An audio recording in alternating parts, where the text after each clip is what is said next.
BJP की committee है, supreme court की नहीं है, सरकार की बनाई हुई कमेटी है, ये किसान संगठनों का कहना है। आपका क्या मानना है और आपका मानना है क्या इस दिशा से समाधान निकलेगा?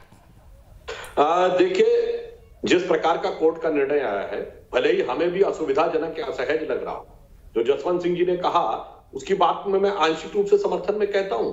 संसद से पारित विधेयक सर्वोच्च न्यायालय के द्वारा रोक दिया जाए या संवैधानिक व्यवस्था के किसी प्रावधान में नहीं है, परंतु फिर भी हम इसे स्वीकार करके सुप्रीम कोर्ट की मंशा के अनुरूप अनुपालन करना सुनिश्चित करने का प्रयास करेंगे। परंतु यहां समस्या यह है कि आप बताइए साहब, संसद को हम नहीं मानेंगे, सरकार को हम नहीं मानेंगे, सर्वोच्च न्यायालय को नहीं मानेंगे, तो इससे तो फिर क्रमशः वह संदेह गहरा होता चला जाता है। अभी जसवंत सिंह जी ने एक बात कही कि भाई उसमें तो बीजेपी का आदमी, मैं पूछना चाहता हूं, या Ashok Gulati ji commission on agriculture cost and price के चेयरमैन कब बने थे? 1 मार्च सन 2011। मान्यवर उस समय किसकी सरकार थी देश में?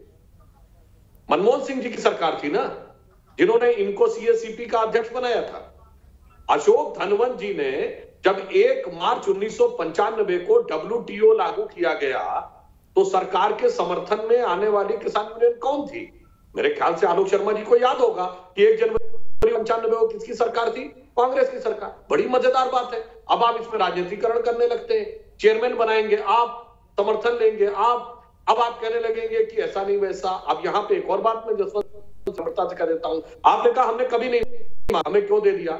मैं याद दिलाना चाहता हूं 2008 में भारतीय किसान यूनियन ने जो आंदोलन किया था, क्या उसमें एग्जैक्टली यही मांग नहीं थी कि हमें मंडी के चंगुल से मुक्त कराइए, मंडी की सीमा के बाहर हमें बेचने का अधिकार दीजिए, बाजार में बेचने का अधिकार दीजिए? आजकल कोई समस्या नहीं है, नेट पे जाके कोई भी चेक कर सकता है कि 2008 को भारतीय किसान यूनियन की मांग क्या थी। तो आश्चर्य की बात यह है कि अभी तक राजनीतिक नेताओं तो समझ सकते हैं कांग्रेस का चरित्र क्या था, कहते कुछ, करते कुछ, लिखते कुछ, बोलते कुछ, फिर अपने समय के अनुसार बदलते रहते। परंतु आज तो यह प्रश्न चिन्ह गैर राजनीतिक नेताओं पर भी लग रहा है कि जो आपने कहा आज आप उसके खिलाफ है, फिर आप संसद की भी मानने को तैयार नहीं, सरकार की भी मानने को तैयार नहीं। अच्छा, मान लीजिए आपको लगता है कमेटी वाले लोग एक तरफा है, सर्वोच्च न्यायालय में वकील कुछ भी बोले, आखिर में तो सोच समझ के न्यायाधीश निर्णय देता है ना। दोनों पक्षों के वकील तो दोनों के पक्ष में होते हैं ना, खूब जम के बोलते हैं, अंत में तो न्यायालय निर्णय लेता है ना कि क्या सही है क्या गलत है। तो अब एक और बात मैं कहता हूं, एक भी शब्द की आलोचना कभी आई नहीं कि जो करनाल में घटना हुई कि हम दूसरा आयोजन ही नहीं होने देंगे। क्या उन्होंने बोला गुरनाम सिंह जी ने? उन्होंने कहा कि ये पैरेलल में कैसे कार्यक्रम कर रहे हैं जब हमारा कार्यक्रम चल रहा है। अब तो ये मैं इसका उत्तर आलोक जी से चाहूंगा, मतलब कल के दिन आप कहेंगे चुनाव के दौरान दूसरी पॉलिटिकल पार्टी को हम रैली नहीं होने देंगे, हम कोई दूसरा कार्यक्रम ही नहीं होने देंगे, होगा तो सिर्फ हमारा होगा, दूसरे वाला हम होने नहीं देंगे। ये अपने आप में संदेह उत्पन्न करता है कि भाई ये किस प्रकार की बात है जो इस आंदोलन। और 26 जनवरी जनाब आपातकाल लगा था, जब कांग्रेस ने लोकतंत्र का गला घोट दिया था, तब भी 26 जनवरी और 15 अगस्त को कभी किसी ने प्रदर्शन नहीं किया।